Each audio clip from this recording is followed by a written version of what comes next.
Juliana saiu do Brasil em um voo até o Sudeste Asiático, 38 horas de viagem. De lá, ela vai até as Filipinas, de onde seguiu mochilando pela região do Vietnã e Tailândia, até a Indonésia, especificamente na ilha de Lombok. Lá, ela contratou um pacote local de 3 dias e 2 noites para realizar o passeio de subida e retorno do Monte Rinjani. No segundo dia, 20 de junho, o planejado seria que Juliana, junto com outros 4 turistas e um guia, chegassem ao local de acampamento por volta das 4 horas da tarde. Mas algo saiu do combinado. Por volta das 17 horas, horário local, Juliana ainda estava na trilha quando passou mal, desacelerou e se separou do grupo. No entorno do vulcão, o sol se põe por volta das 18 horas e as temperaturas variam entre 27 graus de dia e à noite despencam para aproximadamente 8 a 10 graus. Bom, sem Juliana, o guia seguiu com o restante da equipe até o local do acampamento. Provavelmente, após 1 hora se recuperando, Juliana percebeu que a temperatura começou a cair e que a luz do sol já estava indo embora. Bom, como não chegava ajuda, ela provavelmente retornou para seguir sozinha pela trilha. Fraca, com baixa luz e terreno escorregadio, Juliana perdeu o equilíbrio e despencou da trilha que estava. Uma queda brutal.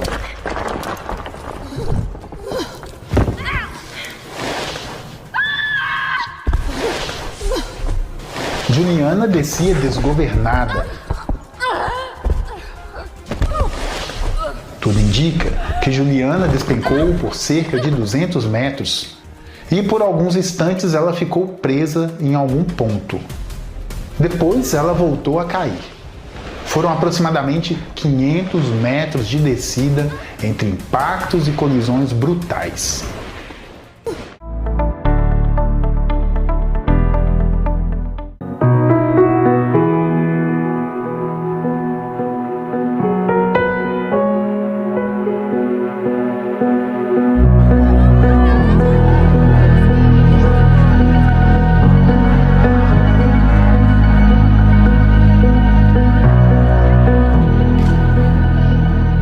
It's the children's voices letting us know what it is that we should be doing, and it's very simple things. In South Africa, back at home, we speak about Ubuntu, and that is, not that a child is not just raised by their family, but a community.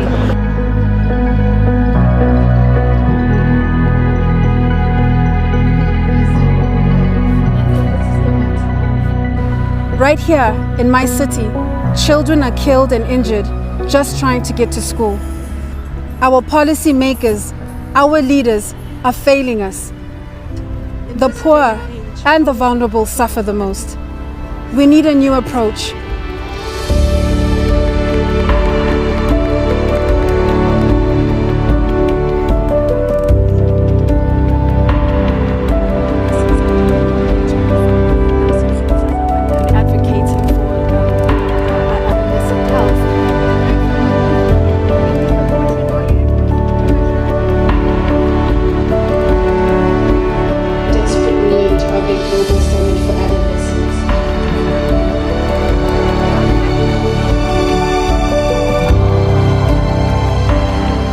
And work together to confront one of the biggest injustices of our times.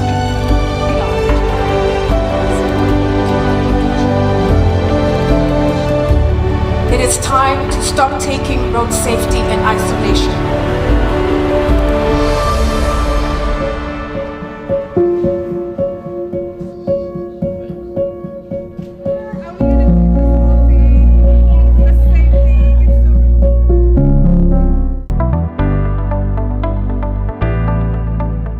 The shocking death of music legend Selena 30 years ago this weekend. As fans of one of the most celebrated Mexican-American entertainers remember her impact, the woman convicted of killing the singer has now learned it will be another 5 years before she's up for parole again. ABC News Nightline anchor Juju Chang is here with more on this story. Good morning to you, Juju. Good morning to you, Janae. And guys, it's been 30 years and the Texas Board of Pardons denied her killer's parole this week. It was her first time eligible for parole parole, but her loved ones and her fans have always said, let's not dwell on her tragic death. Let's celebrate Selena's remarkable life and legacy.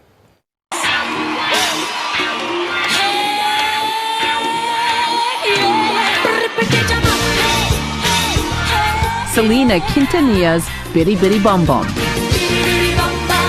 That purple jumpsuit and smooth dance moves had fans cramming the sold-out Houston rodeo.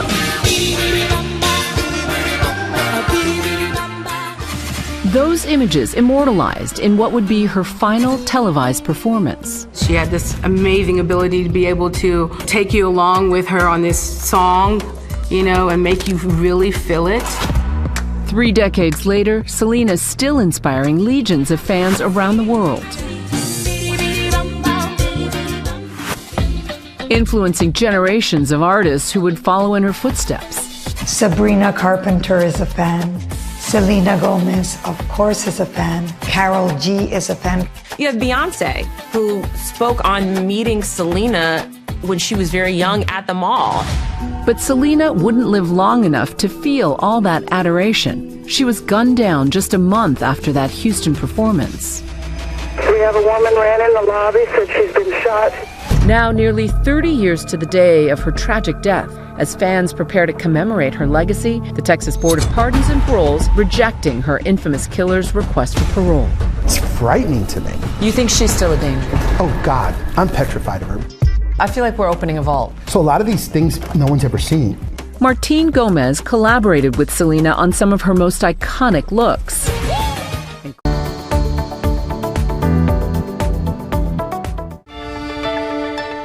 We're going on the belief that she did go in the water. We have both aerial search going on and our dive team out here as well, and we have not been able to locate her, so this may well be a case of drowning. If I die young, bury me in satin, lay me down on a bed of roses. What do you think is the biggest misconception that people have about you? That I am fake. Or, you know, or like trying to be something that I'm not.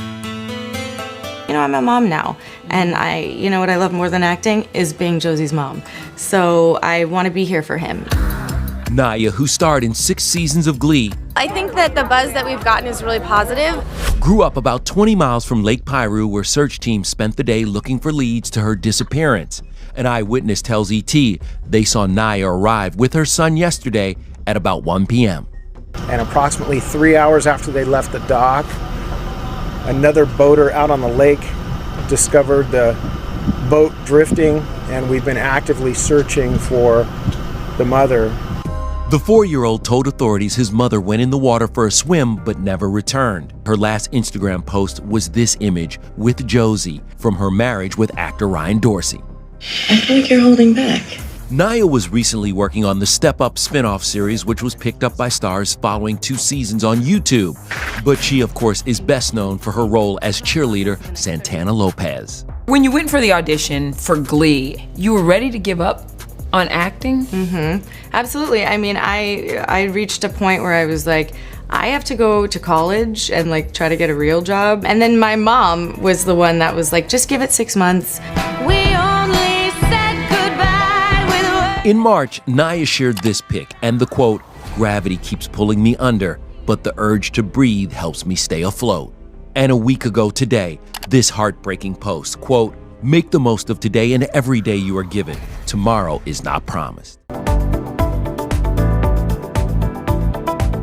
They react off of instinct. That means if you get nervous, they get nervous. You start doing all of this, then all of a sudden they start getting defensive, and then that's when they want to sting you. Lisa Left Eye Lopez was one of the R&B icons of the early 1990s, and she was the L in the girl group TLC, along with Tion T. Boz Watkins and Rozonda Chili Thomas. TLC's first album, Ooh on the TLC Tip, was released in 1992, and it was an immediate success, selling 6 million copies worldwide. This also made TLC to become a household name in the R&B scene. In 1994, TLC released their second studio album, Crazy, Sexy, Cool, and it was even more successful than their first album, selling 77,500 copies in the first week. By 2017, the album had reportedly sold 7.7 million copies, making it the best-selling album by a female group in the US. All 4 singles from that album, including Creep, Red Light Special, Waterfalls, and Diggin' on You, charted in the top 10 on the Billboard Hot 100. TLC was on fire, to say the least. They were also strong advocates of Safe S, and Lisa incorporated this into her style by wearing latex on the right lens of her glasses. Lisa's career was blooming, but her personal life was troubling. First, she had anger issues that stemmed from her alcohol dependence. Lisa's father was an alcoholic, and they had a very dysfunctional relationship where he encouraged Lisa to start consuming alcohol from a very young age. My father come over and check on me every weekend. We'd have the case of beer, you know, and hey, we'd get down. And that was one of the ways I got a lot of attention. So that was my thing, you know. I would drink, and my father would say, look at her go, look at her go. I mean, by 15, she was already hooked on booze, and she would later have to do several stints at rehab facilities for alcohol dependence. The thing about Lisa's father is that he usually got violent when he was intoxicated, so he kind of passed that down to Lisa. So because of that, her romantic relationships were usually filled with high highs and low lows. In the early 1990s, Lisa was dating Atlanta Falcons football player Andre Rison, and their relationship was very chaotic. They used to have lots of fights that would sometimes get physical. She even filed a charge against him in September 1993 over the same issue. In December 2002, she joined Girls Aloud, and a few months later the record company put them up in these luxury apartments. Oh, wow. 2 messy Girl Alouds lived here. I first heard about the auditions for Pop Stars from a girl that I used to be in another girl group with, and I thought, I'll give it a go. Pop Stars The Rivals was one of the first ever reality TV talent shows. Viewers voted to create a boy band and a girl band who would fight it out for the Christmas #1. We waited the auditions all the way through the night until 10 a.m. the next morning. I was absolutely shattered. I scraped my hair back so tightly that next day because my eyeballs were hanging. There was something in your voice that was telling me don't be too sure. Mummy's on her. Sarah would only reach the final public vote if she survived 8 weeks of elimination rounds. I was full of adrenaline. I was really excited, really hyper because I'd made it to the final.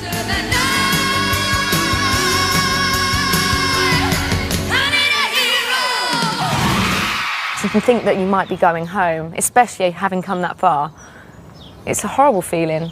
And I remember Davina saying, and we'll get the finals, you'll have the results of the final person into the band after the break.